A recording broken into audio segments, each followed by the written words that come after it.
all been collected and combined. And that's why we had asked you to submit it earlier.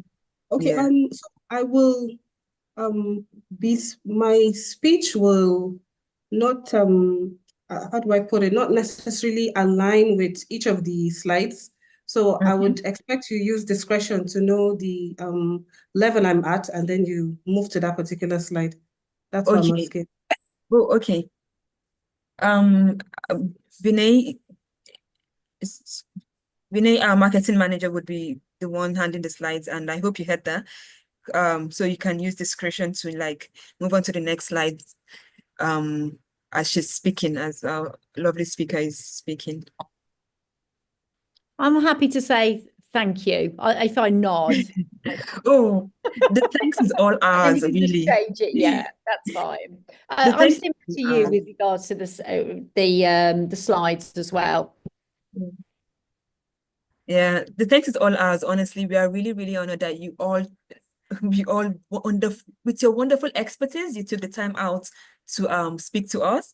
And you know, so I know we've requested for quite a few documents, and also like, you know, being on here with us. We are truly honored, honestly, and we truly appreciate every bit of it, honestly. So we hope you have a good time. Yes, it's a webinar, but we also want you to have a good time with us when it's going on.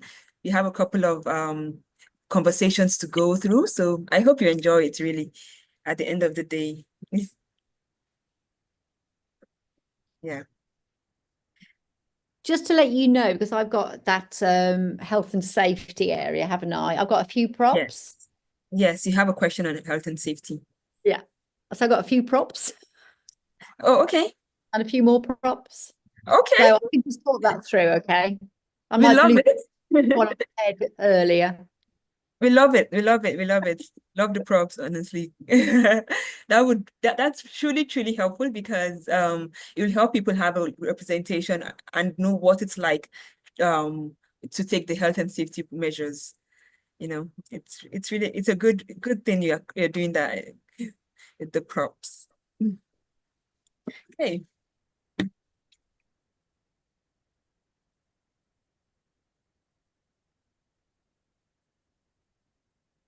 So we'll just wait, and hopefully we can have our fourth speaker also join us soon. How many people are coming on? The audience, I think we have over almost 300, I believe, have registered on the link. And for the speakers, as you may know, we have 4 speakers. I will be hosting, so I don't count as a speaker, but we'll have the 4 prestigious speakers with us today.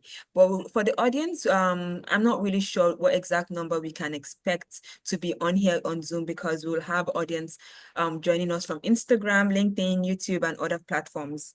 So that would also be, yeah, it's quite interesting, honestly, when you look at the numbers later on, because on Zoom, I noticed not so much people join, but like on the other platforms, we have so much turnout on there. And yeah, it's quite impressive, honestly. You never know. You never know who's going to turn up on the day, do you? Exactly. But it should be a good turnout. We're expecting a good turnout. So hi everyone. Good evening, good morning, good afternoon. I know everybody's joining across the globe. So yeah, today's webinar will be live streaming in LinkedIn, Instagram, Facebook, and YouTube. And make sure give all your best and go with all your amazing energy, because last time we had over 1,000 people watching the live in the YouTube and the other platforms. So you know, you will be promoted again and again on our social media and our email marketing system as well. So all the best to everyone. Thank you so much, Suman. Thank you so much for that. Yeah, well, let's see how it goes, but it should be exciting. And yeah.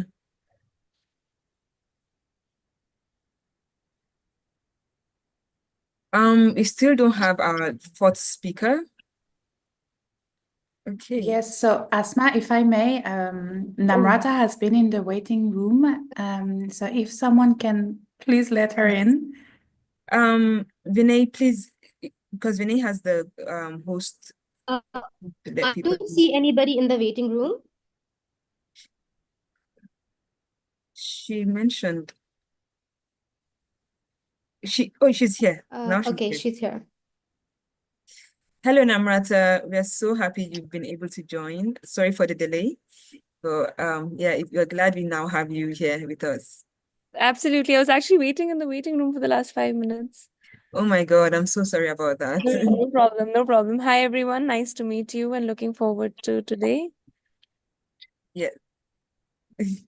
Nice to meet you. And Namrata, I think we have our audience joining in at the moment. Okay.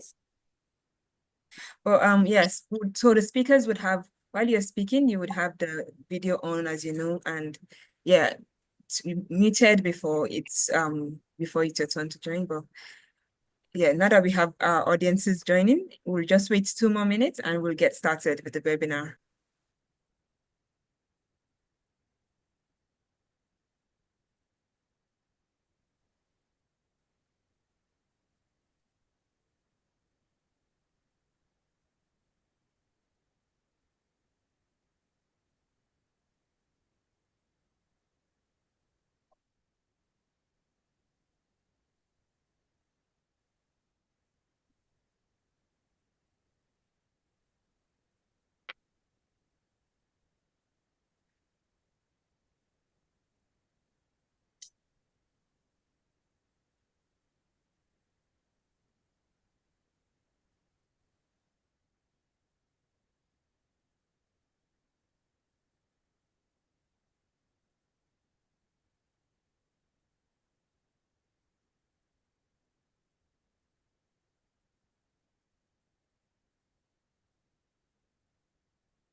Okay, everybody. Welcome to the Green Earth Action Foundation webinar. You're watching Climate Action Conversations, a webinar series intentionally curated to help everyday people adopt sustainable practices. We're thrilled to have you here as we dive into such an important topic, how to upcycle waste without compromising your lifestyle. I'm your host for today. My name is Asma Onyongi, and I'm the project coordinator here at Green Earth Action Foundation. On behalf of the foundation, I would like to thank each and every one of you joining us here today. And to those of you watching the live later, enjoy, stick around. Now,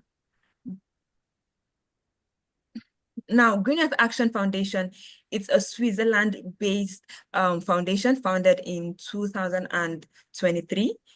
I'm waiting for, okay. It's a webinar. Yes. We are a dynamic, innovative, international nonprofit organization founded in Switzerland. Our passionate team is dedicated to championing global environmental protection and fostering the adoption of sustainable living practices worldwide. Our mission is to inspire and support individuals, communities, and organizations on their journey towards a sustainable future. We provide resources, education, and funding to promote environmental protection, celebrate diversity, and advocate for peace. At the Green Earth Action Foundation, our vision is rooted in 3 main pillars: in environmental protection, in diversity, and of course, in peace.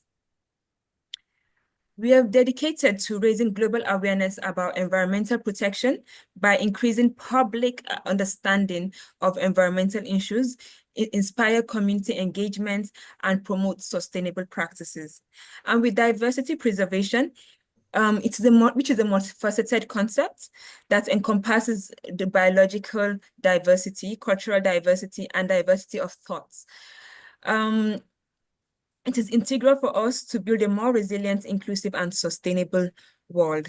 Now, for peace, we are highly motivated to promote world peace and security. It is one of the key missions of our foundations. We believe that only with peace can there be development and a sustainable future. Now, our topic for today, which is how to upcycle waste without compromising your lifestyle. You might be wondering, why did we pick this topic, right? So now, waste refers, as you know it, refers to materials that are no longer wanted or needed, often generated through our daily activities. It comes in various forms, but today we'll be concentrating on waste in the household. This includes items such as bottles, cans, glass, metals, plastics, textiles, etc., which we'll be discussing later on today.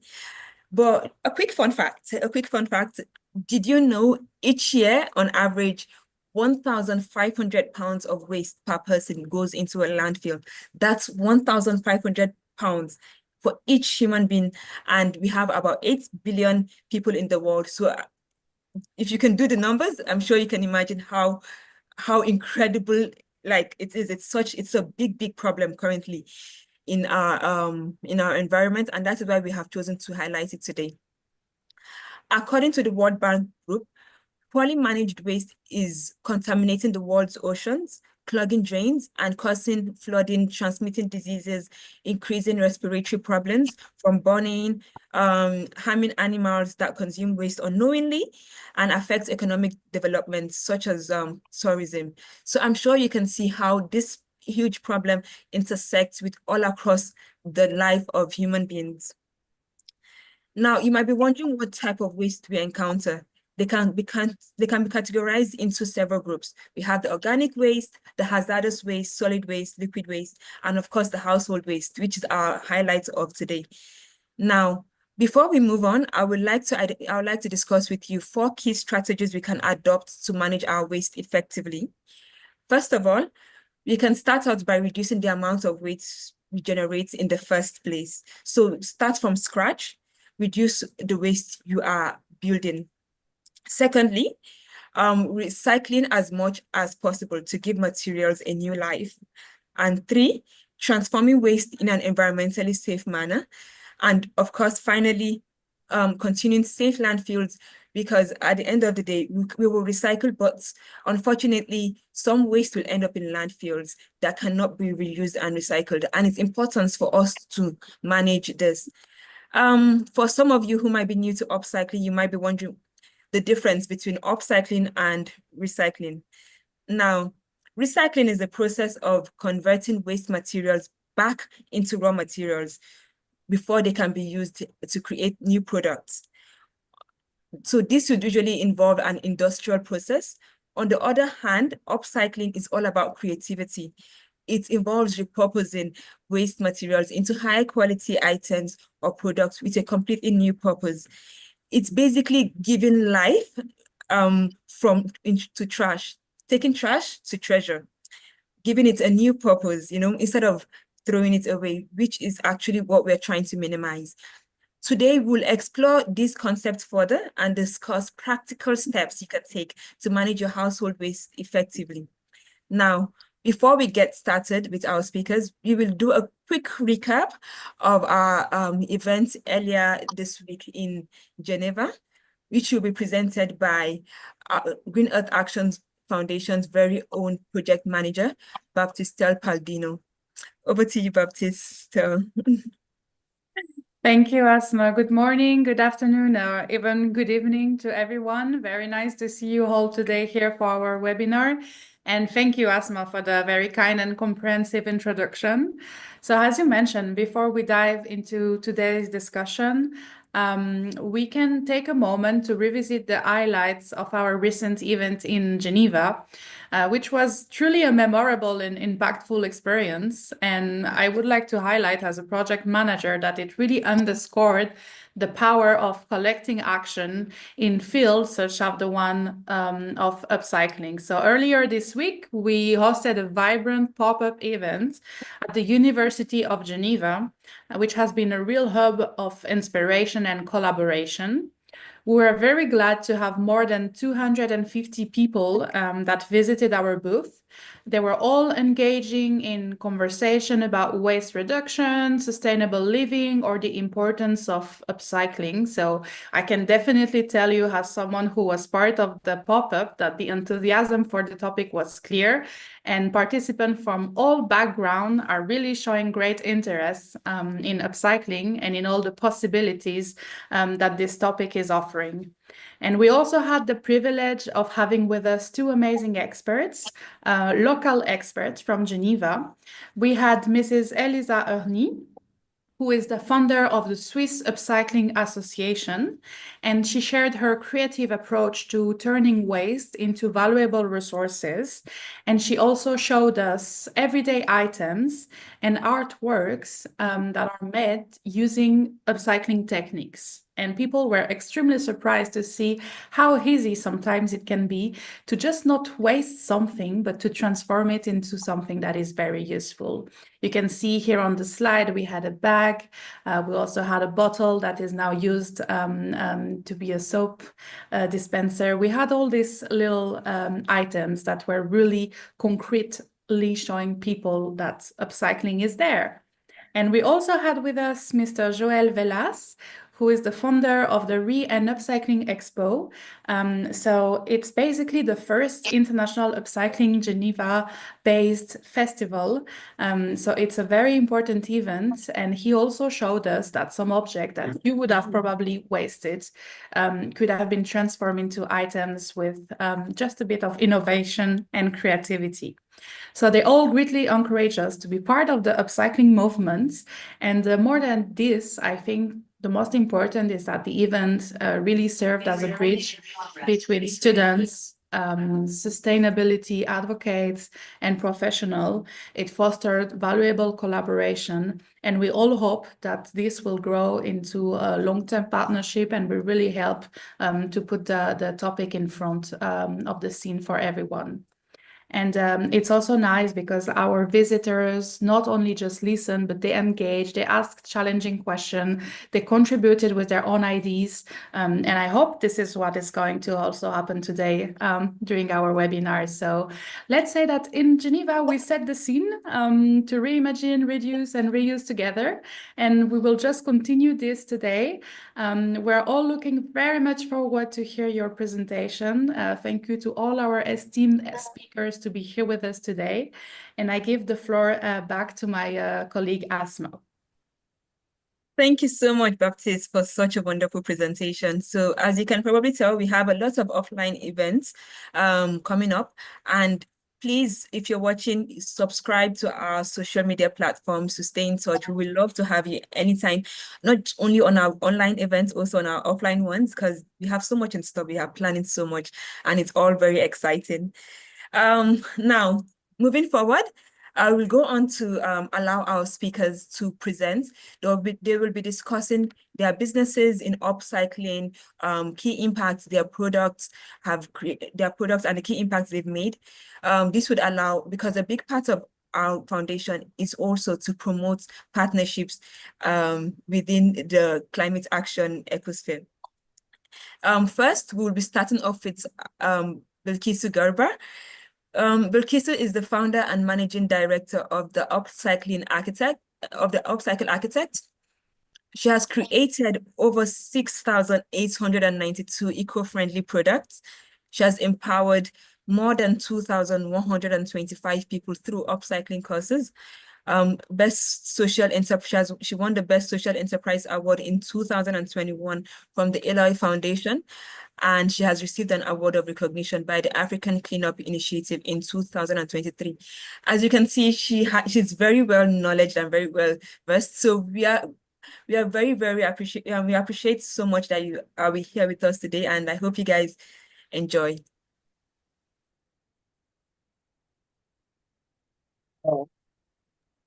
சொல்லு தம்பி. நான் கொஞ்சம் இன்னொரு 45 minutes 1 hour ஆகும், பரவாயில்லையா? Hello, Bilkisu. You can now present. Okay. Yes. I'm just waiting for the slides. These are the product images, but I mean, before the slides come, then okay, yes, that's fine. Okay, so thank you so much for the opportunity and the platform. Thank you to the amazing team of GEAF. It's an honor to be here, and well, it's actually morning in Nigeria, so I'd say good morning, good afternoon, good evening to all of you streaming in live. Just like she said, my name is Bilkisu Garba, and I run a social enterprise that is based here in the capital of Nigeria, which is called Abuja.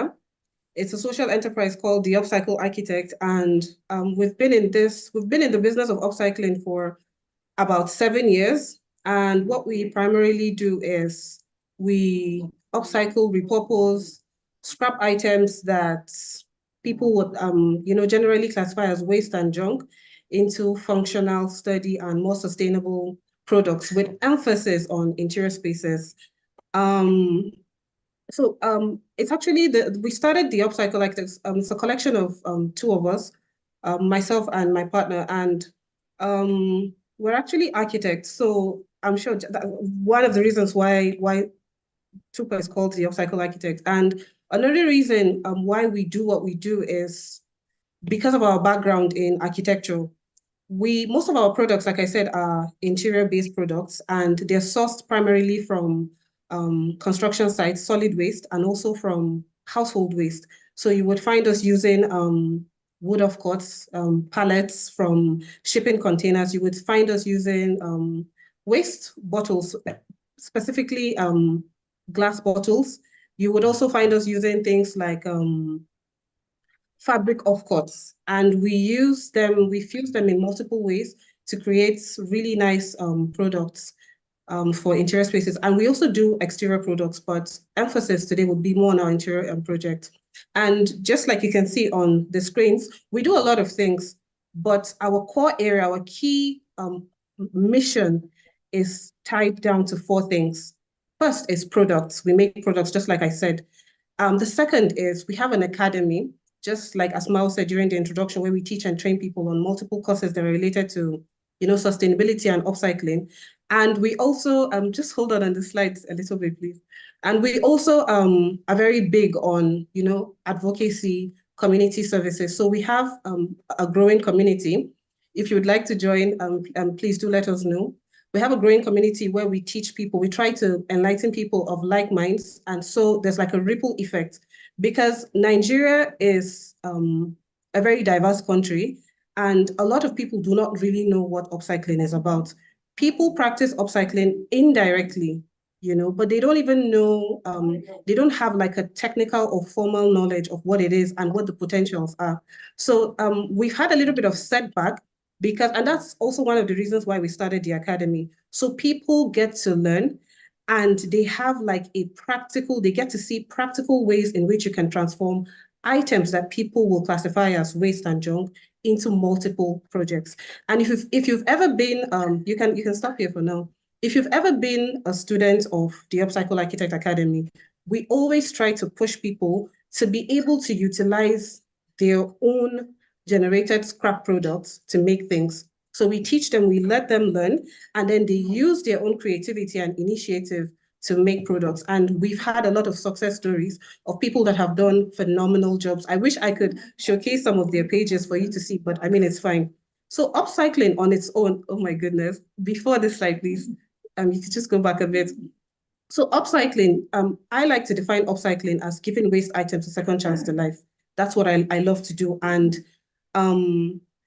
just because there's a stereotype towards upcycling that, it was once a scrap item, it was something old, I don't need it anymore, it was gotten from, a trash can or from a recycling plant, and people don't see the need to want to do anything with them. But when you repurpose these items, you show people that for everything that you classify as useless, there are multiple ways in which you can actually do amazing things with them.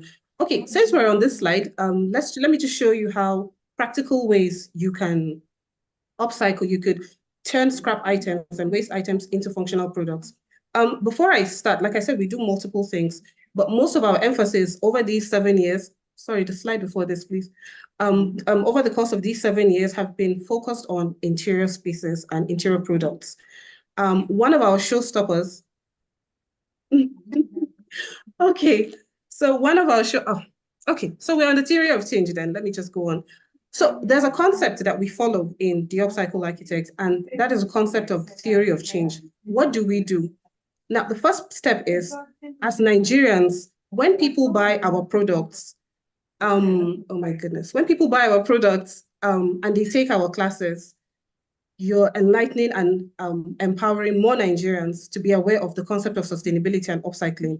Now, when they have learned and they've bought these things, Nigerians begin to incorporate upcycling into their everyday lives. You get it? And then 2 things happen when more people, more Nigerians know about these things. We have less waste in our society. And then because more people are upcycling, household items become less expensive. We reduce importation rates and, improve our lifestyle. And then 4 things, it's like a ripple effect, just like I said, 4 things happen afterwards, which is we have more sustainable environments, healthy environments, more clean drinking water, access to better sewage, and Nigerians spend that extra money that they have on other necessities. So this is the concept that we follow in our products and also in teaching students. Now, the slide before this, I was trying to talk about lifestyle and how people don't necessarily have to see things that are, you don't have to have a bad stereotype. Like from these images, you can see that's one of our workshop sessions where we teach indigenous native women of Abuja, they call the baggy women, how to upcycle like tires into, bespoke furniture. The image below is a living space of someone that put, one of our showstoppers is the bottle table, we call it the butel table. And it's a combination of scrap wood items, wood, of course, that are gotten from construction sites. We fuse them with bottles. And if you can see, those are real life plants into your space. So it's actually like a living table. And on the other side, you can see those are wine bottles that have been upcycled using Afrocentric fabric pieces with Afrocentric motifs to become vases. So just because you upcycle something that was classified as junk, it doesn't necessarily mean you need to alter your lifestyle or it's a bad thing. Upcycle products allows you to customize things. It's a highly, it deals, predominantly on your creativity. And just because you're utilizing creativity doesn't mean you always need to stress yourself so much in trying to think of new ideas. Every product that you make when you start from small has a story to tell. It allows you to have this eco-conscious, eco-friendly lifestyle that aligns with global trends.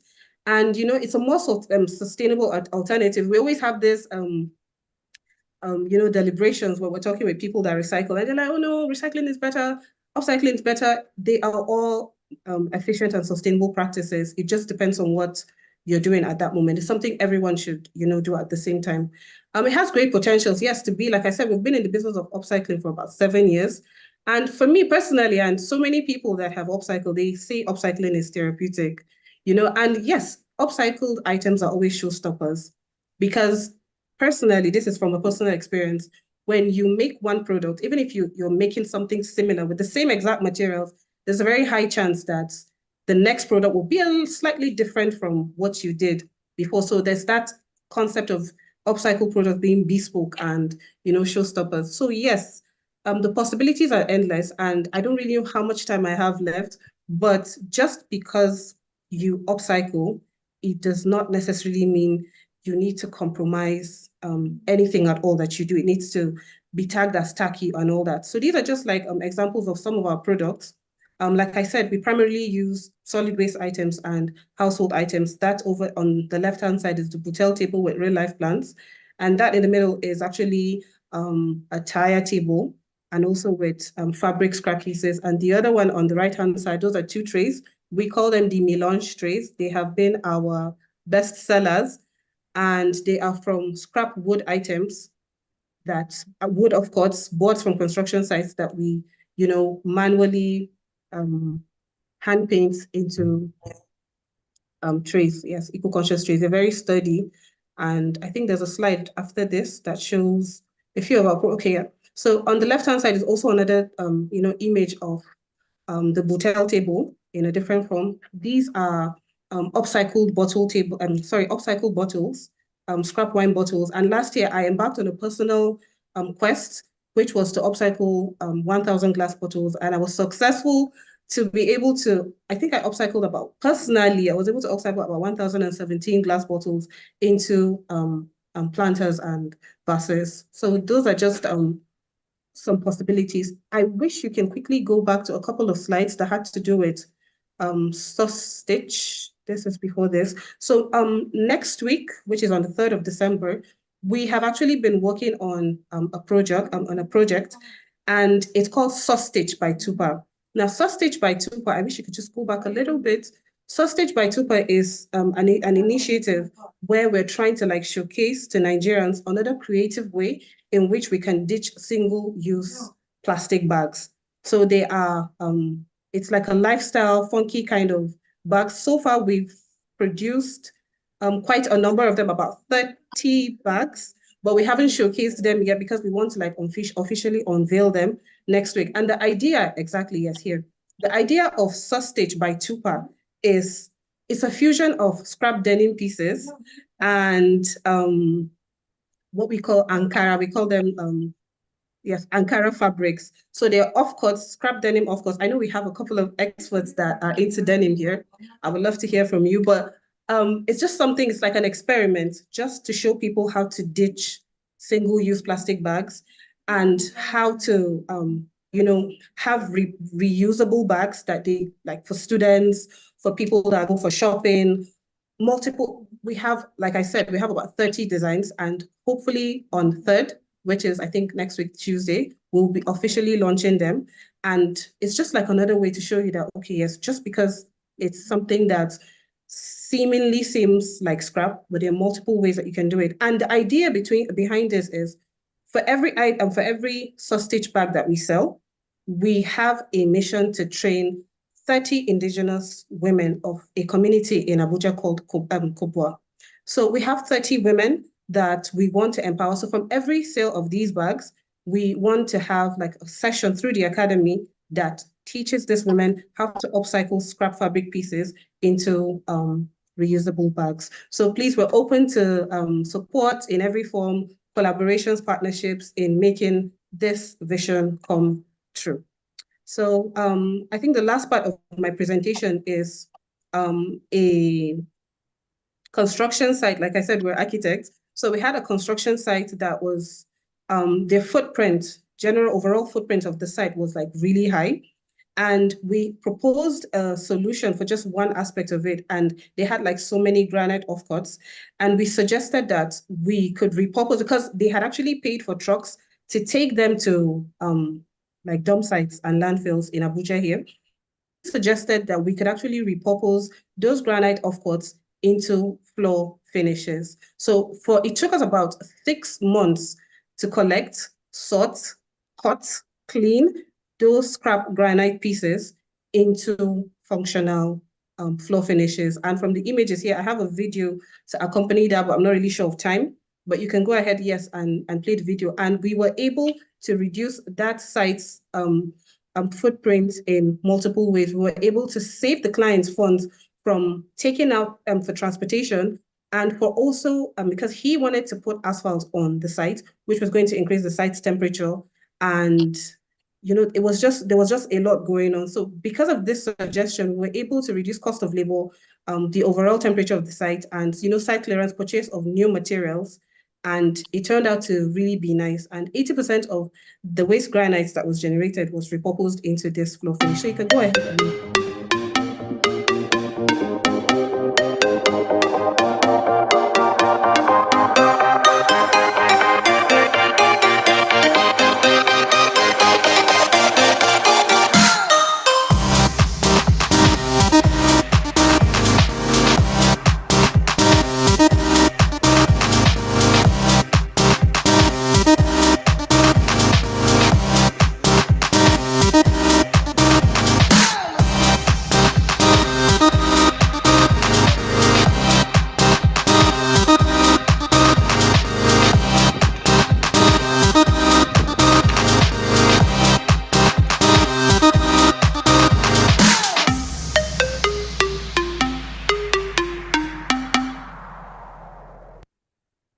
Thank you so much. And okay, I think my time is up. Thank you so much for your time.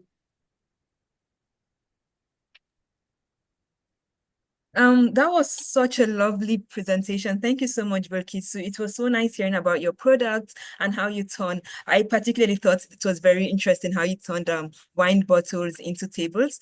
That's very unexpected and it's very interesting to learn. Now, to get everyone back here, I have a quick riddle for you. Okay, I hope you can get this right. And please feel free, comment your answers in the comment section down below. We would love to hear from you what you think the answer is. Here it goes. When it's time to dispose, I shouldn't be tossed. I'm where what you recycle won't get lost. What am I?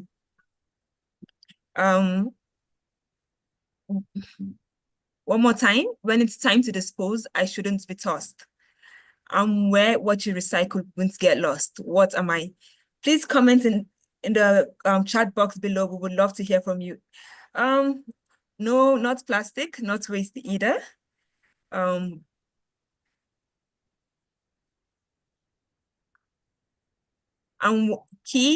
where what you recycle won't get lost. So that could give you a hint on what it could possibly be. Okay, I think we have an answer. The answer is recycling bin. That's correct, Chiara P. I hope I'm pronouncing your name correctly. Thank you so much. And next we have yes, recycle bin. And next we have Namrata Budhraja, who is the co-founder of Shift Eco. She was the winner of the Visa's She's Next grant, which has highlighted her entrepreneurial efforts. She has a strong background in sustainability, emphasizing expertise in the field. She has partnered with major corporations around the world to enhance sustainable living practices, and she's committed to making sustainable living accessible through education and vetted solutions. Namrata, we are so excited to have you and would love to hear more about you and your business. Thank you so much, Asmao, firstly, for inviting me in Green Earth Action Foundation. It's been a pleasure to be here today. So good morning, good afternoon, good evening to everyone joining in. It's my pleasure to be here and to learn more about other amazing businesses from around the world. I'm Namrata. I'm the co-founder of a company called Shift Eco. I'm based in the United Arab Emirates. Shift Eco is basically a platform for honest, vetted, eco-friendly products. We started as an e-commerce platform for end consumers. And I think giving you a little bit background about how I got into, a social enterprise like Shift Eco. I'm a consultant. I'm an ex-consultant, and I think I really wanted to do something in the social impact space. So like a true consultant, I started to do some research to understand what deters people from being sustainable. And as you would expect, some of the things that came up is people find being sustainable as very cumbersome, very difficult. A lot of people perceive sustainability as expensive. And someone also said to me, sustainability is a rich person's problem. And a lot of people don't have enough information and awareness about the quality of sustainable products. And to solve these problems in the market, we launched Shift Eco with the ethos of not just providing vetted, sustainable products, but also by making people more aware and engaged with the space, because very early on, we realized that we're in the business of behavior change. Until people don't engage with the concept, no one's really going to change their behavior. So from our side, we work with both end consumers as well as organizations. For end consumers, while we do have a platform of sustainable products, and you're seeing some of them in these slides, but we do a lot of awareness and education work because that's really close to our heart, and we feel like to drive that change, that becomes really important. From our side, for the corporate business, this ethos is exactly the same. Companies these days have sustainability targets. Everyone's talking so much about going net zero, but how does that trickle down into the culture of the company? And we help companies, firstly, procure better products. So whether it's office supplies, whether it's corporate gifting, but then again, just changing product does not change behavior. So we do a lot of awareness and education work. So from our side, our mission is to contribute to this entire, sort of climate change action by one, making sure we're building these, we call them change agents. So engaging a lot with people, getting people engaged about sustainability. And I think from our side, of course, upcycling is also important to us, and a lot of our products are upcycled, but there are also other products in our portfolio which hold other sustainability values as well.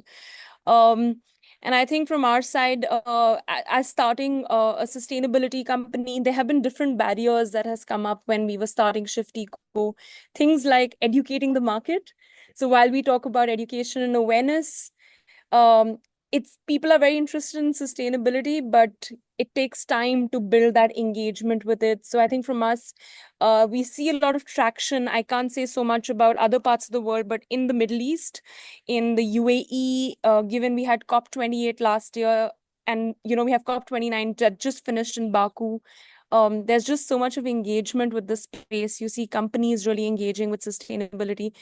So there's a lot of momentum, but there were barriers. It's been 4 years since we've been around, and we've seen that transition happen quite slowly. I think supply chain has been another issue, because when you're looking at products, just understanding, having suppliers that align with the ethical and environmental standards has been very initially finding suppliers that matched our code of conduct was very difficult, but we've now working with very, very good local as well as some international suppliers in the field. And then lastly, it's the cost perception, right? Like, how do you make sustainability accessible? And I think from our side, what we're trying to say is that sustainability does not have to be expensive at all. Actually, the first tenet of sustainability is refuse things, say no to things, buy less, but buy better quality, buy products that have longevity. And I think that's where the narrative has to change. Sustainability is not luxury, it's sustenance, right?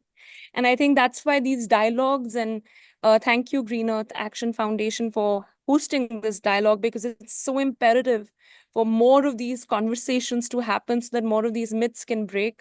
And I think from my side, I'm really excited to learn more about the other businesses, and looking forward to engaging in the conversation further. Thank you so much. Over to you, Asma. Hey, thank you so much, Namrata. It was really interesting learning more about Shift Eco and the work you do, starting from like refusing the waste and going on with like education and that. On next, we'll have our next speaker, Hanne Ripsaluoma. She's the founder and creative director of Dunesi, a luxury brand focused on sustainable, innovative fashion. It is a conscious clothing and footwear brand focused on sustainability. The brand uses a reimagined denim and waste fabrics. It's her second venture in the fashion industry, and she's committed to empowering female entrepreneurs.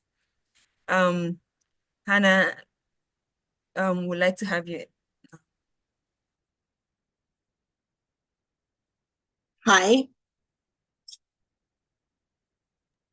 Hello, Hanne. Thank you so much. Now you can present. Love to hear about your business and what you do. Great. Thank you so much.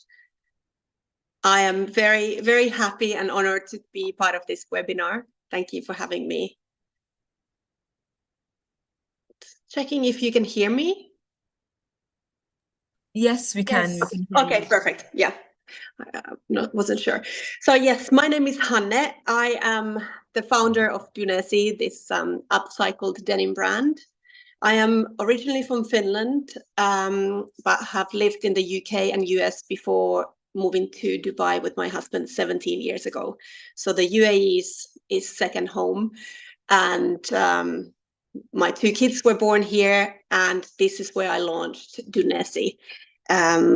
I am very passionate about the planet and sustainability, and I want to, as a mom, also lead by example and show my kids sustainable way of living and I want them to see me doing something good for the planet, even as part of my work.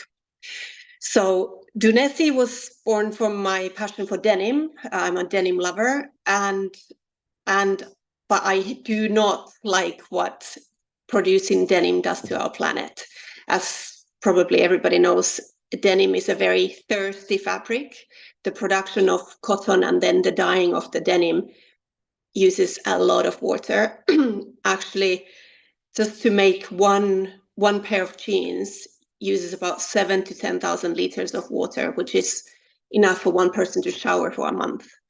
So it wastes a lot of our precious water, which is not good. But good news is that there's enough denim on this planet already existing. We do not need to produce new denim. There's enough. Actually, this is such a crazy number, I don't even get my head around it, but over 2 million metric tons of denim is discarded every year. 2 million metric tons every year is discarded. So this is Dunesi's material. This is what we use, mostly pre-loved jeans. We use that to create unique, luxuriously tailored denim pieces that our customers can treasure for years. So we offer a solution for people who are maybe not creative and don't have time or interested in doing upcycling at home. Please donate the clothes and textiles that you don't want anymore. Donate them to a charity shop or textile recycling center, and then brands like us can go and buy them and give that fabric a second life as something amazing. So we create clothing, jackets, dresses, skirts, surprisingly not many jeans, but the clothing from pre-loved jeans, as well as footwear. And we sell our products online on our own website, and we are also listed on Wolf & Badger's website, and we have stock in their London store. Not sure how many people are listening from London, but this is another option for those who don't want to do upcycling at home. Please buy from brands that use upcycling materials. Support them, and that will help the whole industry to more and more brands, hopefully, to shift to use existing materials instead of always producing new. And thank you so much. This is Dunesi. Okay, thank you so much, Hanne. I think the highlight for me was when you mentioned that 2 million metric tons of denim is discarded each year. That sounds like such a huge number, and that's each year. Oh my God. Yeah, it just highlights the importance of upcycling denim, because if that much is discarded, why do we need to produce more, right? We can just keep upcycling and, as you said, supporting businesses who upcycle. Now, if you're enjoying the webinar, please type yes in the comments section below in the chat box. We would love to hear from you. Now, to move forward, we have our next speaker, Jenny Holloway. Jenny is the CEO of Fashion Enter Limited, which is an approved government training academy offering fashion qualifications from level 1 to level 5. It is recognized as an award-winning non-profit and a center of excellence in garment manufacturing. It is the only UK company to achieve a leading status in the Fast Forward audits. It is committed to ethical and sustainable practices using innovative technologies to minimize waste.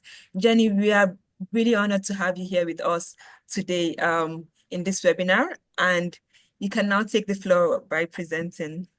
Right, lovely. Thank you very much, and great presentation so far. You set the bar high, so well done, everybody. And great to see so many people online as well. With the first slide, please. I used to be an ex-senior buyer, and I was quite horrified when I was a senior buyer at the amount of waste that takes place. It is incredible to see trying to forecast in the future 5,000 dozen garments being made, or how can you, especially now. So we're in garment manufacturing, and what we want to do is produce less garments. We have 75 clients, most of which now are with recycling. And if I show you this, this slide, this is our repair centre. And do you know what I'm going to do? I'm actually going to take you to our repair centre. So we'll do something live. I hope this works, because things like this proves it's real, doesn't it? This was not expected, but I'm going to take you out of this room and I'm going to show you what we do. So this is our very busy factory part, and you can see we've got lots of production going through, but actually small quantities. If you look at that green there, that is for a band, and we're making 30 of those garments. But this is the repair area. Okay, so look at all these repairs. So seeing is believing. Look at these repairs coming in. This is Patagonia. There's Patagonia. We have Rafa. We have Lululemon. We're repairing bags. Lululemon. More repairs. Coats. Plastics. And this is the centre here that is working on all the repairs as we speak. We also do denim as well. We actually work for a company called LV Denim, and they bring in 2 pairs of trousers. We cut them down the middle and then we stitch them together. Tansy, I'm doing a live presentation. This is the lovely Tansy. A wave. Have we got any LV Denim here, just so that we can prove? No, we haven't. Okay, that's absolutely fine. Next week they're coming in. So this is what a factory looks like, everybody. But this is the ethical factory that we work in. We also have an educational side. May as well give you a guided tour. Now we're going live. And what I want to sort of point out is that if you look on this rail here, we don't make large quantities anymore. And if anybody's going to be a budding designer, then we can make 1 garment. There, look, you can see this is one of our clients. She's only making small ratio packs. So we're really trying to encourage the importance of make to order rather than trying to forecast sales for the future. Christmas decks are up. How exciting. This is our AI centre. We've got Style 3D here. And this actually stops us doing waste for the future. So if we can make samples in AI, we don't have to make physical form samples. So that is helping with carbon footprint. And this is one of our training areas where we've got all the machines. We've got lots of mannequins that are excellent fit. These are from Alvenom. But here we're teaching about recycling, upcycling and stitching skills as well. So the biggest growth area for us, we used to make 30,000 garments a week. And actually now we're not making any more than probably 5,000 for different clients. And for, as I said, we're now making one-off garments for people too. So this is completely not on what we discussed today, but I think it's really important to see repairs, upcycling, re-commerce in action. And we also, for all you talented people, we have a shop that's in London. It's a retail shop. And we'd be very happy to support anybody with their products. So if you need a stockist in London, then, excuse me, then we can support you with your brand. I can't tell you how fulfilling it is to work on garments and recycle them so they're not going into landfill. You know, there is so much good that we can do. And I'm a big believer that we're only on this earth, if we're lucky, 80 years, you know. So it's so important that we make an impact on our planet now. And to be working with GEAF on the seminars and workshops, it's fantastic. So keep going and doing what you're doing. Thank you so much, Jenny. Oh my God, I love that you gave us a tour. That really gave us a good insights to the good work you're doing. A lot of sustainable fashion, slow fashion, which is really what we're trying to promote. Climate action is really important, and it's good to have you on board. Now, to the audience, if you're loving the speaker super, please comment yes in the chat box. We would love to hear from you. I'm excited. I think anyone should be. I'm sure you are. And yes, now before we move on to the rest of the webinar conversations, we will play a mini game. It's just a quick one, where I will be presenting to you three sentences. So 2 truths and 1 is a lie. So now it'll be up to you to detect the lie. Number 1 is upcycling is the process of turning waste into useful products. Number 2, upcycling helps reduce the demand of new materials. And number 3, upcycling can only be done with plastic materials. Comment what number you think is the lie in the chat box below. Yeah. One more time.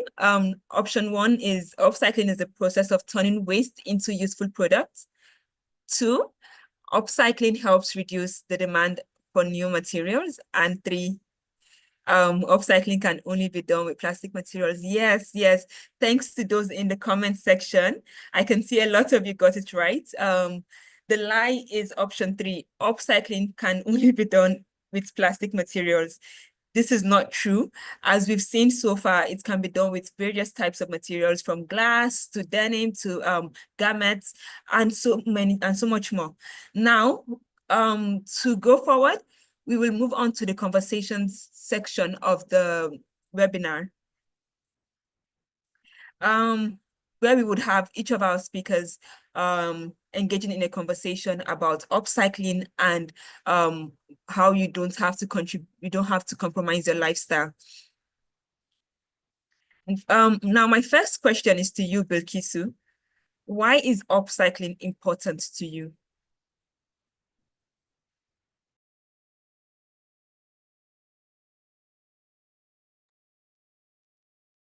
Hello, Bilkisu.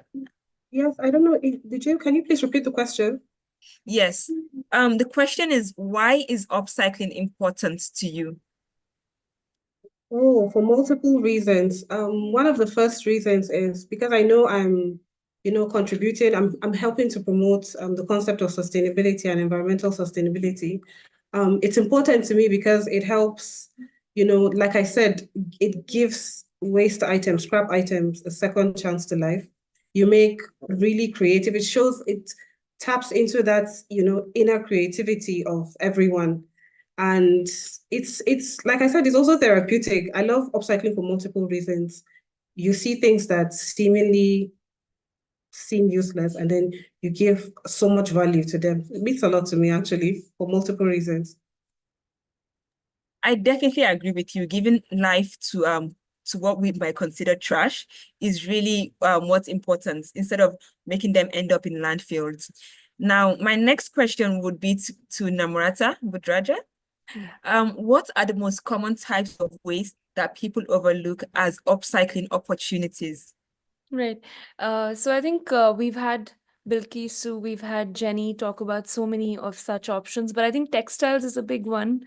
Old clothing, thrifting, using fabric scraps, linens, transforming them into new garments, accessories for the home. Like I think denim, worn out denim as bags is a very, very easy sort of a shift. Then it could also be paper products like used paper. People are these days upcycling newspapers as pencils. There's so many different things happening.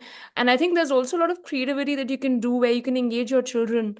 in creative play in upcycling, which is another really, like, I've seen a lot of people use, all these e-commerce delivery boxes as ways of getting your kids to do arts and craft at home. So there are a lot of easy such changes that you can do. Then glass containers are another one. Empty jars, bottles can really be cleaned and repurposed in a very creative way. Some can also be used as vases, light fixtures, which can also add as a touch of home decor. So I think upcycling really gets your creative juices flowing, and you really need to think through different things. And Bilkisu had also given ideas such as, how you can repurpose wood. Things that you can do with wood, even plastic bottles these days, like for a lot of our corporate gifting, turning plastic bottles into bags. A lot of companies are doing that. In fact, one of the really interesting ones were in India, there are companies that are artisans are using plastic waste to weave boxes that are reusable. And they do it in a lot of aesthetic in an artistic manner. And we're actually working with these artisans, and we're building demand with corporates for these products here in the UAE. So then I think one really easy one at home is composting. We have so much food waste at home, and a lot of people think composting is really cumbersome and difficult, but actually, if you go through the basics, it's the most natural process. And if you have the right composter in your house, there are no smells, and it's very easy to do. So I think there are loads of different things we can do, and I think it's just about getting creative and committing to reducing waste in your household. Oh, yeah, definitely. I agree with you. One of the beauties of upcycling is the creativity you get to explore. And as you mentioned, the example of doing it with kids all around, it's also like can be a community engaging activity. Yeah. Now, so my next question for Ms. Hanne, what role do partnerships with upcycling specialists or artisans play in the upcycling process for fashion brands specifically? Thank you. Great question. I think for us as a sustainable fashion brand, we don't only look at producing our products sustainably, but also ethically with fair pay and treatment of workers and empowering women in business, for example. So partnerships with artisans is very close to my heart, and I think it's an amazing way to provide jobs for some art forms that are almost that we're about to lose because everything is produced in mass production facilities and with technology. So some of these handcrafts, for example, in our case, handmade denim shoes that are handcrafted from pre-loved jeans. It's a skill that not many people have, and our female artisans in Bali, I am in awe of how quickly and how amazingly they can put together these boots and shoes. So for us, that's very important, and it's a beautiful way to support communities and skills. Then the other, you mentioned partnerships. For me, in the case of Dunesi, we do collaborations with other brands, and usually the other brands are maybe not using upcycled materials, and it's amazing to create pieces of clothing together with another brand who uses new materials, and how they learn that, whoa, actually, it still looks very cool, even though we used pre-loved denim, for example. So this is kind of collaborations with other brands is a brilliant way to educate and further spread the word of upcycling. Yes, definitely. And that is why here at Greenearth Action Foundation, it's one of our priorities to always work with brands, with other NGOs and businesses. Now, on to Ms. Jenny. My question for you would be about what health or safety concerns should we avoid in upcycling? I think it depends if you're a brand and you're making garments to sell, or whether or not you're doing it for yourself. What I would say is using industrial machines, sewing machines, you have to be really careful. You know, these are big machines. It's called the bite of the machine. It's really, really quick. So you need to take that quite steady. We do Saturday classes on just how to use those machines, and you should always use it with a finger guard on there, because it's, you know, in the past we've had instances where people will go over their fingers. Don't use scissors necessarily, but something like this. These are called snips. Okay, these are actually really quite safe to use, because you can get right into a loose thread. You can open the joints with that as well, so they're much easier to use and much more accurate. We have to be very careful. We're audited to death, because we do have some big brands that we work with. So we always have to have this. This is the chain glove. So what happens is you wear this on the left hand if you are right-handed, and you would put the chain glove on, and then you hold the lay of the fabric, and here you would have your cutting machine, which is very, very smooth to run, but obviously you need to have your digits attached. You do not want to lose your fingers. So having a chain glove is really, really important. And then the other thing is cleaning of garments. You know, we do recommend obviously that you wash the garments before you do any kind of recycling. We have to be very careful, and we have this sort of a beast of a machine where you spot clean. If you're going to be using any detergents for spot cleaning, you need to have it very well ventilated, or outside is even better. And you would use a face mask on there as well, sometimes goggles too, because of obviously the spray. But I'd like to think most people are sort of commonsensical. You know, you do have to be careful with what you're using from a chemical perspective. And if anybody wants to see any of this in action, then they're very welcome to come and see us in either Haringey or Islington. We're also in Leicester and in Wales as well. But very welcome. Thank you so much, Jenny. It's really interesting to see the props of what we can use to protect ourselves while upcycling.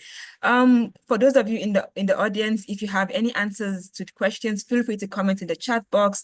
We'd love to hear from you. And now moving on, my next question would be to you, Bilkisu. What challenges do you face when upcycling? Big question, really big question. Big question in the sense that I can comfortably mention about 8 major challenges that we face as a brand in upcycling, especially in Nigeria, but I'll just mention the most challenging ones. The first is, so when we started the Upcycle Architect, the idea was pick solid waste materials from construction sites and a couple of household waste, which were like plastic bottles and a couple of fabric pieces, fuse them in multiple ways to create excellent products for interior spaces. That was the idea. But then, because of the environment and society that we're in, you need to constantly show people that the possibilities of upcycling are endless. Because we started getting feedbacks and comments of people saying, oh, is upcycling only about making interior products, you know? So that is one big major challenge. This is 2024, and we still have that serious issue, but it's getting a whole lot better. So that's idea of having to make multiple items, you know, from different materials is a major challenge for us, because we're constantly trying to show people, we're teaching people, we're showing people practically how to upcycle multiple scrap items in various ways. And I feel like we've made a lot of progress. It will get to a certain stage where we can fall back to our initial plan of making, you know, really amazing things from our selected materials, and then people that we've taught, trained, can go on and, you know, do keep creating upcycling products from other waste items. One of the other challenges that we face is, you know, trying to maintain a certain standard quality, you know, of our products. So if you notice the Boutel table, it has revolutionized. The first debut of the Boutel table was in 2016. I didn't even know what upcycling was then. I didn't know what I was doing. And I presented it at a symposium, an interior design symposium, and it was just a collection of one scrap kitchen board and I think 4 to 6 bottles. And the table was just shaking, and people were like, oh, my kids will break their head with the table, and safety. So over the years, we've been able to, work on perfecting the table. It's still work in progress, but maintaining that consistency in quality and standard is also a challenge, but it's a good challenge. Another issue that we have is, safety and storage. I love safety precautions. I love what Jenny just said. She also showed us practical tips in which they adopt. So we have also tried to sensitize like a couple of our workers and people that work with us on how to put health and safety first. So even when you give them these materials, they don't use them. They'd be like, oh, I'd work faster without a hand glove. Sometimes I do that myself, I forget, but that is a major challenge. They don't work with face masks sometimes. And then let me just, another major issue that we have had is storage space. Because if you're into upcycling, you will know that you will definitely have multiple scrap items, and having to store them becomes an issue because you might not need them at that moment. You might need them in the near future. And then how do you keep storing them? So we keep expanding our storage spaces. I have a specific storeroom. Okay, sorry, 2 storerooms in my house just for scrap items. So those are some of our challenges. And I mean, it's all good. Thank you. Wow, thank you so much for sharing. It was really nice hearing about the challenges, especially in a developing country. But I would say that one of my favorite key points that you have highlighted is education, the lack of education when it comes to upcycling. And that is why here at Winners Action Foundation, we've chosen to highlight this topic in the month of November with this event and our previous events as well. So yes, we are hoping this creates awareness and people get more comfortable with the idea of upcycling. Now, my next question will be back to you, Jenny. Do you think upcycling will become more mainstream in the future? Oh, 100% I do. And that's why I just put that in the chat box. I'm an absolute believer in entrepreneurial spirit. And there is so much you can achieve. When you think about the rise of Depop and Vinted, look at those websites. They're amazing. And I think gone are the days where you used to have to put a collection together of 10, 15 garments, then you'd buy 300 units of each one across sizes. Those days have gone. It's so easy now to use the following that you have off your own social media, start small and grow. We do a lot of work with startup brands. So, we guide them through that process of what's it like to have your own business. And that's why we got the shop, really, because you need stockists. You need to be able to say, I'm selling in London. And, we're a social enterprise. So the success of our clients is our success. And I know I keep on saying it, but life is too short. Life is too short.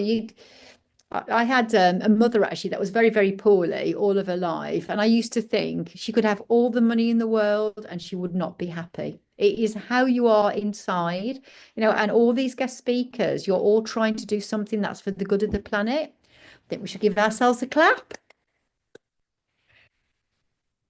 And to everybody that's out there as well, do not be afraid to follow those dreams. It's so important. Thank you so much. That was such a wonderful answer.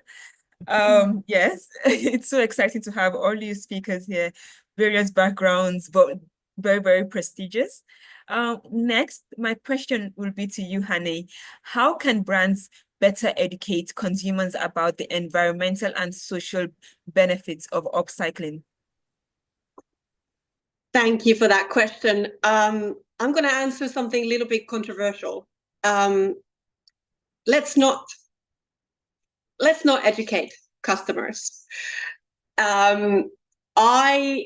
My hope for the textile fashion industry is that one day soon we have no sustainable fashion because all fashion will be sustainable. And I've been in this space for about 10 years now in total, and I haven't seen massive steps forward with sustainable fashion. So in the case of Dunesi as an upcycled denim brand, we do not educate customers about upcycling or sustainability or any of it. We just focus on creating amazing pieces that people fall in love with, and they want to have that piece of clothing or those boots. Because when we buy clothes or shoes, it's an emotional decision because you like the piece of garments that you're about to buy. So let's produce sustainable pieces, but let's make sure that they are very stylish, amazing, cool. And then as a bonus, by the way, it's fully sustainable or it's just upcycled, but no education coming from here. Okay then. I really like the points that you made. Sustainable fashion should be everyday normal fashion, just fashion, right? Yeah, hopefully one day we can get to that point and everyone, it just becomes the norm. Now, if you're having an amazing time, to the audience, please comment yes in the chat box. Of course, like I've been mentioning, we would like to hear from you and if you have answers as well. Now, my final question is to Namrata. How significant are individual actions in the global sustainability efforts, and what actions do you recommend for the everyday people?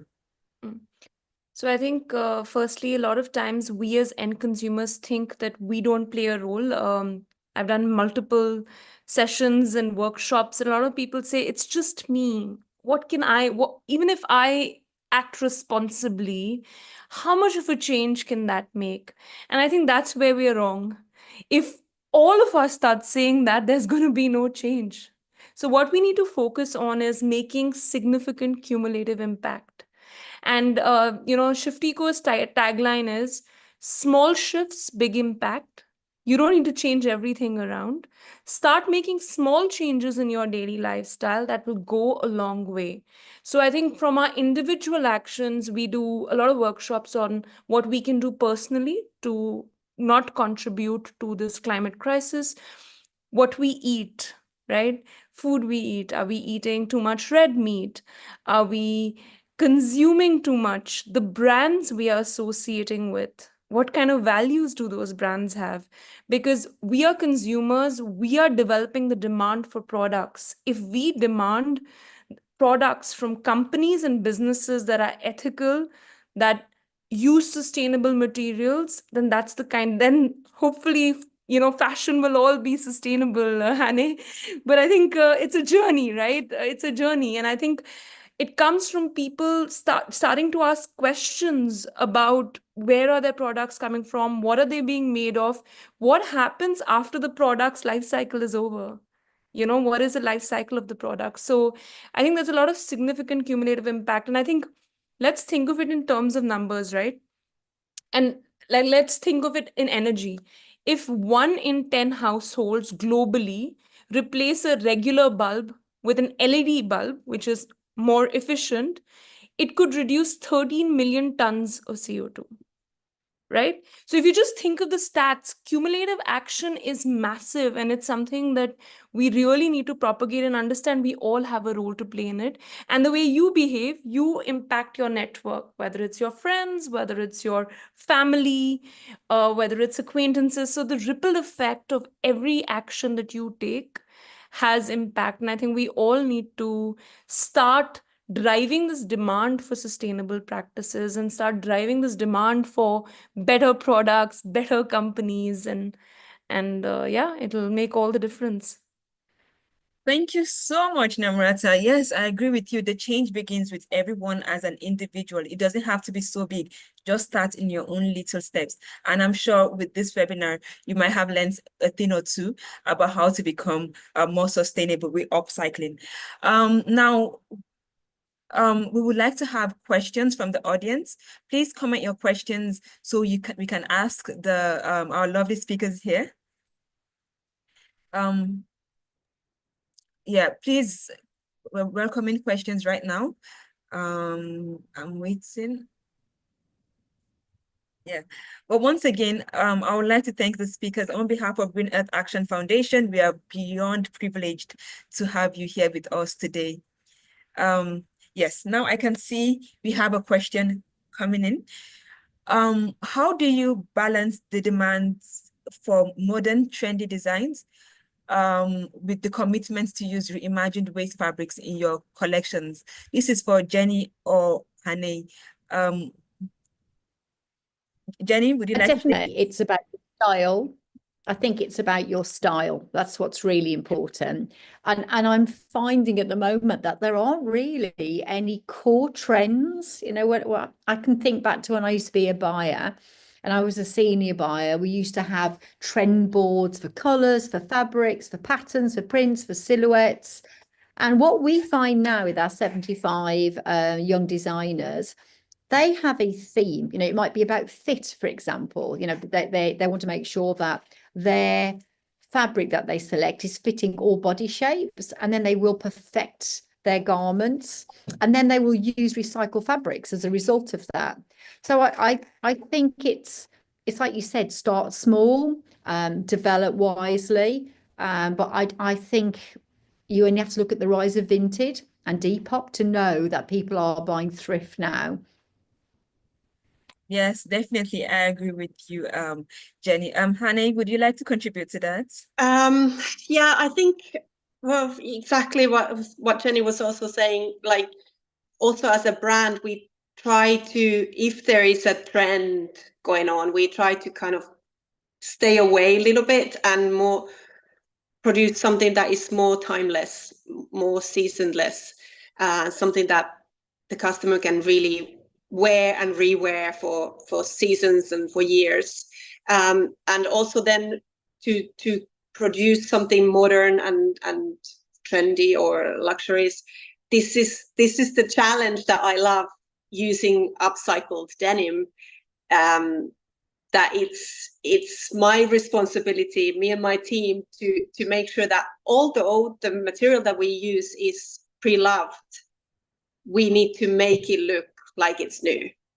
So it's a lovely challenge, and it's not impossible.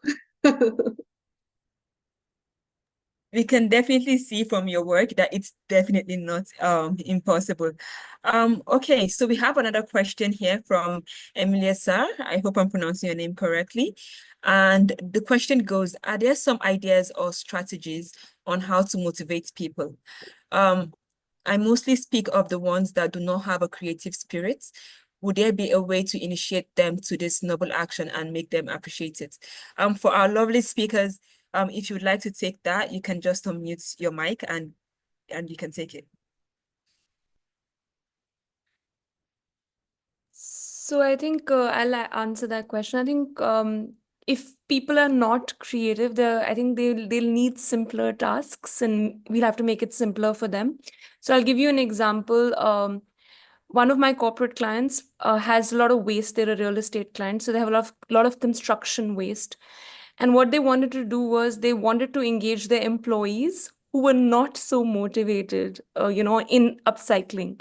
And what they wanted to do was they wanted to use this waste to create a waste to art piece that would lie in the center of their, main hall, as a commitment to sustainability and a commitment to reduce waste.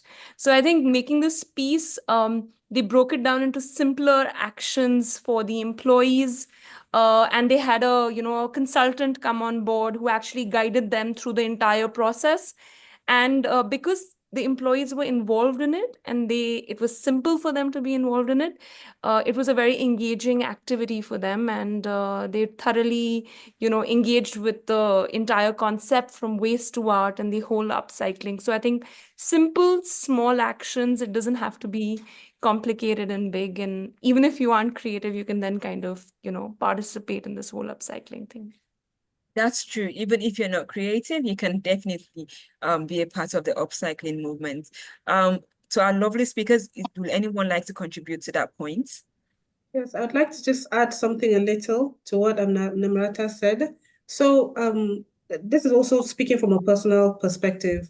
When I started upcycling, there was a lot of feedback of the products being nice, creative, and then there was no call to action, you know. So people would say, oh, they're nice, creative, and then what next? Okay, let's do something collectively. And people will say, nah, I'm busy and all that. So what I think you should do, my own advice would be just stick to what is true to you. If you're passionate about this, just keep doing it. Keep being consistent. I promise you, there are people out there that are watching you and that you're inspiring, and eventually your call to action will actually take place. So just keep doing what you're doing, and then also join communities. Look for communities online, offline, that align with your vision, and try to join with them. In the process of joining with them, you try to collaborate, and I promise you, it would lead you to even bigger platforms that have people that are interested in what you want to see or what you're doing. It's about shouting about it as well, isn't it? You know, I think don't be afraid to fly your flag. I think it's so important. And I think sometimes as well to say, if you get it wrong, you know, to say, I tried this didn't work, so learn from my mistakes. But just, as you say, be proud of what you're doing and keep to that vision, 100%. Exactly. I would like to emphasize the point of like joining communities.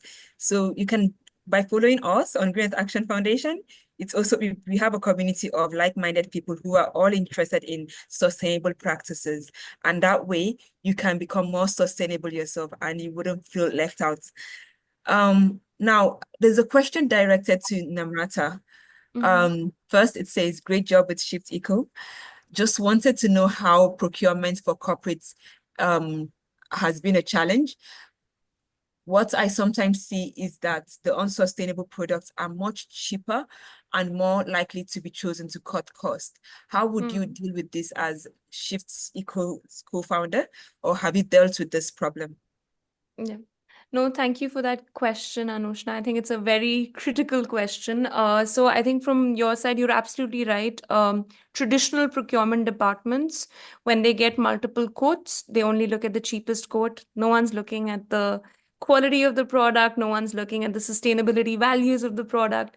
However, we've seen that trend shift. So when you look at sustainable products or sustainability produced products, they come at a premium of about 15 to 20%, which can actually, the premium can reduce based on the quantities, sort of corporates buy. What we find is corporates that are now, because of government regulation and because of companies now committing to net zero strategies, they are pushed to think about their procurement. So it's one of their KPIs, it's one of their goals, and that's what it makes it easier for us to now deal with corporates, because they want to be associated with sustainable procurement. And now procurement teams are going through sustainable procurement, sort of principles. So for example, a lot of the leading banks in the UAE now have a criteria in their registration or vendor registration process, which asks you about, they basically want to know about their vendors, what sustainability values they bring in. So now they are a lot of the more mature organizations, I won't say everyone, because I agree with you that some will only look at cost and decide on cost because they don't have that luxury. But I'm seeing that shift happen where companies are now trying to incorporate sustainability as a value with any vendor they work with. And that again leads into products, and that's how we're dealing with the problem. I think it's also to realize that not all corporates are our clients. The larger corporates are our clients, and they are the ones who are willing to pay that premium. Thank you so much, Namrata. My team has just highlighted to me that Jenny is a part of UN Fashion and Lifestyle Network. Can we have a round of applause for her on that? Congratulations, and that's such a big deal, and we're beyond honored to have you here. We will take one last question, and then we will wrap it up. Now, this question also goes to, okay, yeah. We have so many questions going to you, Namrata. You have a lot of fans.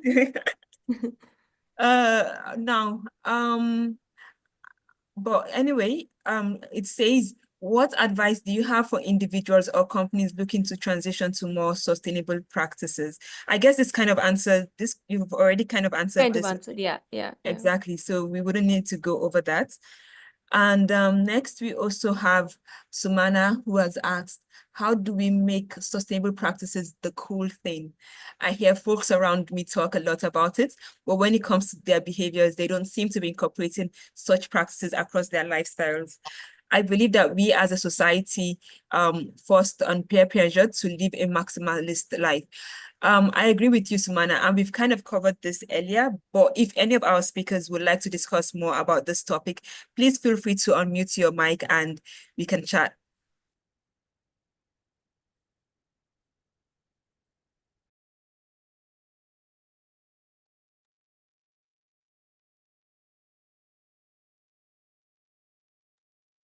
Yes, Jenny, you can go ahead and answer the question. What, the one here about upcycling different waste materials? No, it's about making sustainable practices the cool thing. Well, look at the guest speakers. Are the guest speakers not all cool here? So you are Agreed. leading. I think the work that we're in, we're ahead of our time sometimes, you know, like we're seeing this as social good and the impact that we can have in communities. And I honestly think it takes time to filter out. We have something called CPPD here, which is continual professional and personal development. And we have most weeks, twice a week, people from colleges. Today, we've got people coming from Barclays Bank. We've got Karen Millen coming. And what we do is we talk about how can we do it, right, rather than being forceful, because at the end of the day, it is for individuals a lifestyle choice, and for brands, it's policy. Now, there are lots of new legislations coming. In 2026 in Europe, there has to be a repair bill that's going through. Now, that is going to drive sustainability. It's going to drive people to look after their garments. It's going to be much more about slow fashion. So I think we are ahead of the curve with the work we're trying to do. I think people will catch up. Sustainability is in the curriculum now in secondary schools.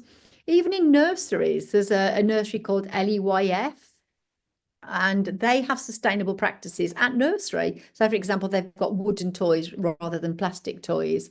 So it's going to happen, you know, our time's going to come.